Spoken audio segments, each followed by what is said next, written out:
সূর্য অস্ত যাওয়ার উপক্রম, আর অল্প কিছু সময়ের মধ্যেই সূর্য হয়তো অস্ত যাবে।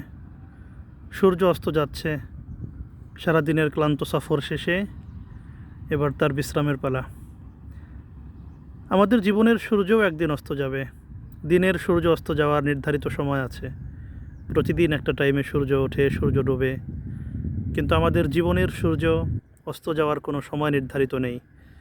যখন তখন ডাক এসে যেতে পারে। এজন্য সবসময় মৃত্যুর প্রস্তুতি নিয়ে রাখা প্রয়োজন।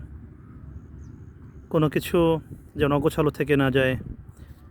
আমাদের জীবন সংক্ষিপ্ত, দুনিয়ার জীবন যতটুকুই হোক এর উপর নির্ভর করে আখিরাতের অনন্ত জীবন।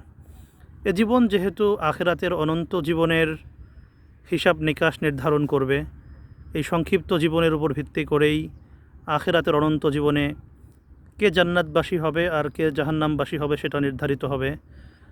এজন্য আমাদের জীবনের হিসাব করাটা বড় প্রয়োজন। প্রতিদিন চিন্তা করা প্রয়োজন যে আমরা যা করছি তা কি আমাদেরকে জান্নাতের পথে পরিচালিত করছে নাকি আমাদেরকে জাহান্নামের পথে ঠেলে দিচ্ছে। অস্তমান এই সূর্যকে দেখে আমরা যেন শিক্ষাটা গ্রহণ করি। আল্লাহ রাব্বুল আলামিন আমাদেরকে তৌফিক দান করুন।